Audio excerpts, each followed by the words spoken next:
Hello friends. So today's video is going to be a continuation of my previous video. So this is going to be part 2 of pothos planting. So as you can see from the previous video and from the visuals, I'm going to transplant these two and some of these in a separate pot.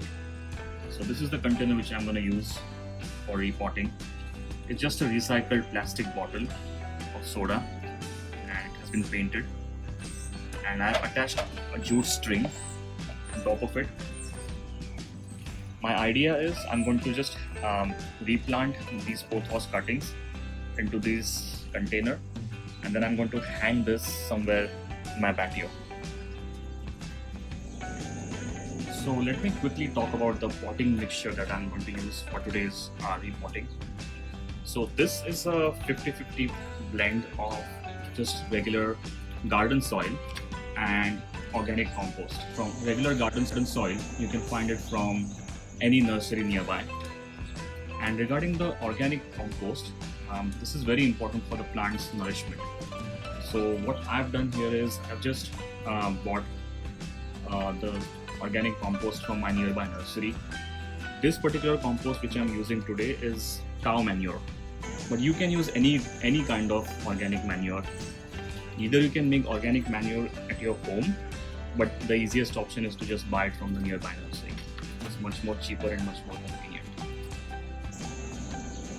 Now, one thing to note about pothos or money plant is they are moisture loving plants. So whenever you're choosing a good potting mixture, it is important that the potting mixture should have the capacity to hold a maximum amount of moisture. It's not recommended to use a soil which is like loomy or it doesn't have capacity to hold moisture. Having said that, it's also important that you should not leave your potting mixture to be like extremely soggy, because if your soil is soggy and not well drained, the roots of the plant will rot, and that's not what you want. So a soil should have perfect blend of water holding capacity as well as not too much soggy. So that's what your aim should be. Now I'm going to transfer this blend of potting mixture, which has 50% garden soil and 50% organic manure, into my pot. And obviously we have to make sure that the pot has a drainage hole at the bottom. So if you can see, I have created a small hole at the bottom. Again, the reason for this is you don't want the soil to be like extremely soggy. Water should be draining out completely from the bottom. So here I go.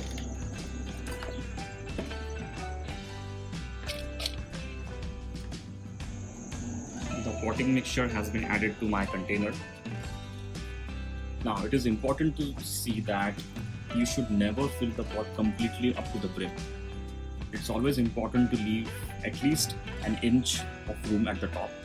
So roughly I have filled this pot like 80 to 85% of its capacity. Now the reason for this is whenever you transplant any plant, this is just a rule of thumb. Whenever you transplant any plant into a pot, you have to keep some room at the top.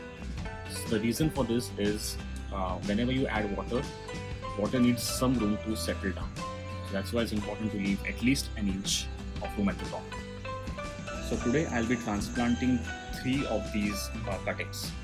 So this is not necessary, but I prefer this. So I just make like 3 1-inch depth holes within my pot.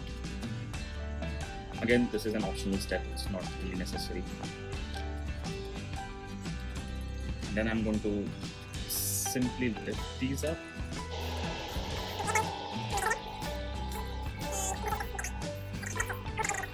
Alright, so then I'm going to transplant these 3 cuttings into my pot. Alright guys, so transplantation has been successful. So my initial plan was that the 3 holes which I made, I was supposed to just guide the roots down through those holes. But then unfortunately, at this current stage, the roots of these cuttings were like almost 10 to 15 centimeters long, and my dug holes were not that deep. So what I eventually did was I simply just coiled the roots, and then I added additional potting mix to cover those coiled roots. Not a big deal. Eventually, the plant will send roots and it will direct the roots towards the bottom of the container. So that's how the plants usually grow. Alright, so the plants have been transplanted. Now the final step is just to add a little bit of water. You can use any water. I'm just using the same water in which the cuttings were sitting. Just add a little bit of water and you should be all set.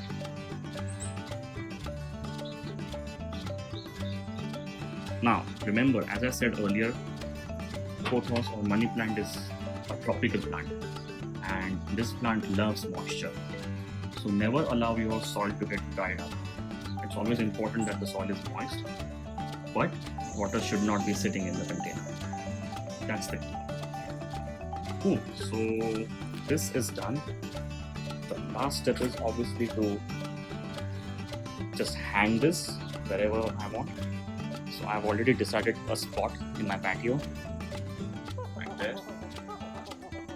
You just simply hang this. There you go.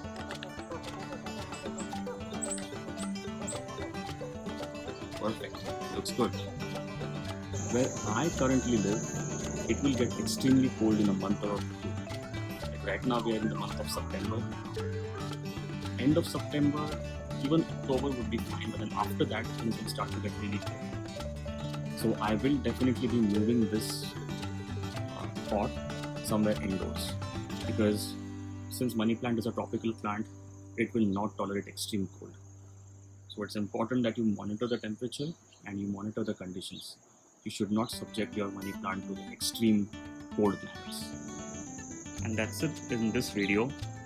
I hope you guys enjoyed part 1 as well as part 2 of how to make cuttings from a parent money plant, and then how to make sure roots are developed from those cuttings, and then eventually how to transplant these cuttings into soil to form a new plant.